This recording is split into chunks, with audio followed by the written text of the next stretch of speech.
Alright, so here's another fun fanfiction idea for you guys to enjoy, and this one, much like last time, which was War of Kings, this time around we're going to be doing an animated adaptation of Secret Wars. But it's not going to be the original 80s Secret Wars. I'm going to be doing like a loose adaptation of the Secret Wars from 2015, the one by Jonathan Hickman that basically kind of semi-rebooted the Marvel Universe, brought Miles into it. So yeah, let's dive right into it, starting off with the story. So, in this version of the story, basically someone has been going around collecting the reality gems. If you guys remember the reality gems were from Danny Phantom, and they were kind of like the Infinity Gauntlet before the Infinity Gauntlet became a big thing in the movies. Which I always found funny, like Butch Hartman or whoever was in charge of that. Clearly knew their Marvel stuff. So the reality gems, you may be thinking, oh, but Danny blew it up at the end of the show, at the end of the special. You know, he destroyed it at the end of Reality Trip. Well, in this version, is that yeah, Danny did that, but like what he didn't know was that the gems kind of reconstituted themselves and have basically scattered throughout the universe. You can't just blow them up, like they just come back. Because they're part of reality, so they're obviously going to get back together. You know, they're obviously not going to die so long as there is reality. So, someone has been more or less going around and collecting the gems and rebuilding the gauntlet for their own ends in secret. And the person that's doing this is none other than Vlad. Yeah, Vlad came back to Earth after his long exile and has been more or less hiding in the shadows, just finding the gems and putting the gauntlet back together and putting the gems in there. By the time the heroes figure out what's going on, Danny and a lot of other heroes all gather to face him, and Vlad is like, yeah, now I have all this power, I'm gonna, you know, alter reality so I can be king. But the dumbass didn't really fully think that through, and the gems, while they did come back, they came back changed. They came back a little unstable. Like they're still cooking. Like they're still like rebuilding themselves. Vlad put them back together. It takes ages for the gems to like stabilize and become to become useful again. Since they got blown up, they're still recooking them. They're like, They got to go back in the oven for a little while longer. But Vlad didn't know that and was like, hey, I'm going to use this to rewrite reality so I'm in charge. But the dumbass, like I said, Vlad being the egotistical dumbass that he is, rewrites reality all right, but he rewrites the entire fucking multiverse. What he basically causes is that he causes a tear in the multiverse itself, and all these other universes are starting to bleed into each other, and it's causing the universe to more or less have a meltdown. So Vlad, using the gems, just blips out the universe and then rewrites it, so now there's only one Earth in the entire multiverse, and every part of the multiverse is now smack dab on this one planet with battle zones. Like there's territories of various pieces of people throughout the multiverse, and slapped together into a world, into a single very unstable world that he is now ruling over. He's now like Emperor Vlad.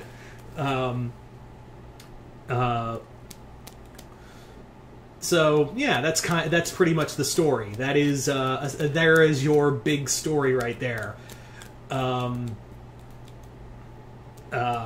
So let's talk about some of the battle zones. Let's talk about some of the worlds that are out there. So you've got like one called there's one out there with planet Korra, where in this area of the battle zone, this is a world where a Cyclonian Empire rules. Like it's a Cyclonian Empire, and Master Cyclonus has like gladiator fights to satisfy her peons, her subjects, and Korra is a gladiator among them. It's very much like Planet Hulk, where Korra is the gladiator fighting every kind of opponent, from like Grimlock to Kratos to every like major opponent you could think of. She's now fighting for her life, day in and day out. Another one is called Roughnecks. In this one, it's a universe where the in this little battle zone, it's a world where Arrow leads a group of colonial marines against xenomorphs and arachnids from Starship Troopers. It's more or less in this battle zone, the xenomorphs and arachnids are at war with each other. They're at war with each other, and mankind is dwindling in the battle zone as these two sides are more or less swarming and consuming everything else around them. You also have another world called, where's the Old Man Randy universe. If you guys remember my Old Man Randy fanfiction, it's a universe where Randy Cunningham, he's old, and he's one of the last surviving heroes of a Holocaust caused by the supervillains. So Randy is like is the Old Man Logan battle zone. And this is following him after the events of the story. So yeah,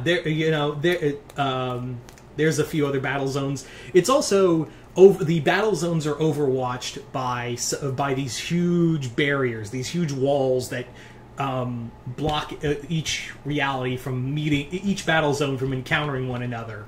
It's kind of like running into the end of the zoo enclosure for the zoo animals. It's kind of like that. But the people who do keep the animals in their zoo cages essentially are what is known as the XJ Core.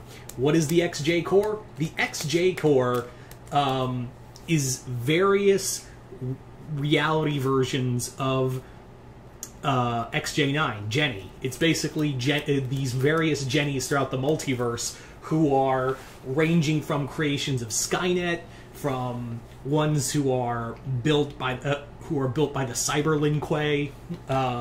There's others who are made from Cybertronian tech. It's a whole multiverse it's an army of Jennies who act like who basically act like the police force of battleworld, and Vlad himself lives at the center of it, overseeing everything and using the reality gauntlet to hold this planet, this mishmash world together. Now, what Vlad doesn't know is that when he was tearing the multiverse apart, a plan went into motion. And that plan was basically that Clockwork, seeing that the multiverse was going to fall in on itself and break apart, Clockwork, along with several other cosmic beings throughout the multiverse, made a mad dash to grab as many heroes and other useful people, like villains, heroes and villains who could prove useful in the war against Vlad to remake the multiverse. Grab as many as you can and hide them out in like a little pocket dimension for the time being, and then release them. So they're basically the last, because the cosmic beings themselves get blipped out of reality when Vlad uses the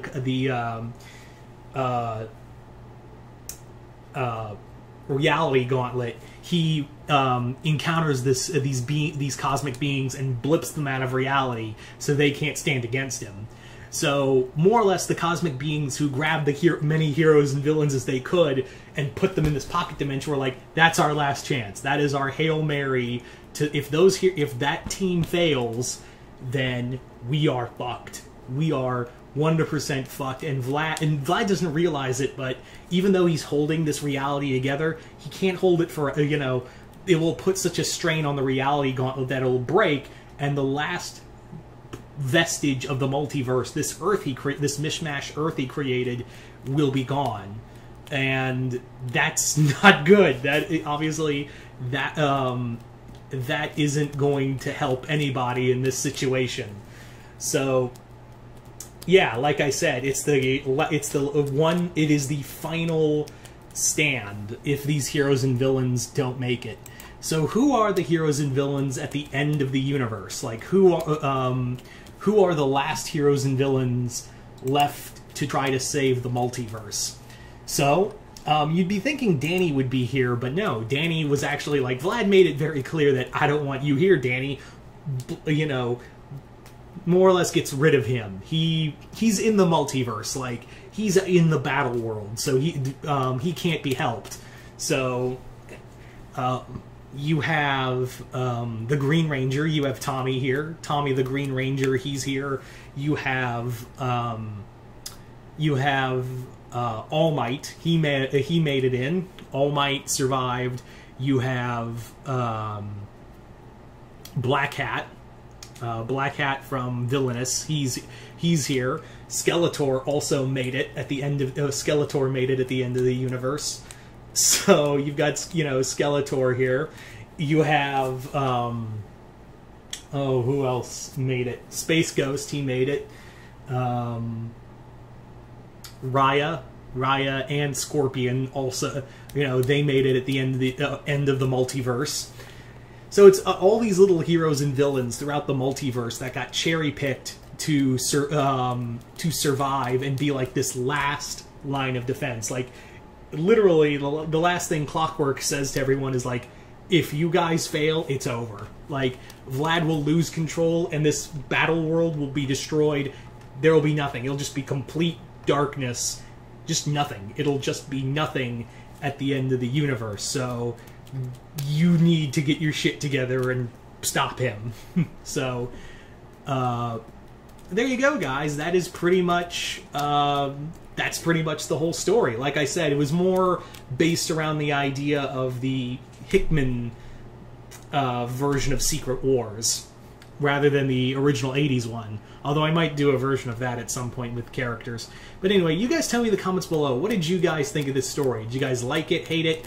What did you guys think of the battle world? And what little, like, battle zones would you come up with in this battle world? Like, what kind of what kind of battle zones would you think of in this battle world? Just comment below, let me know. And once again, I am Mr. Multiverse. I'll see you next time in the Multiverse.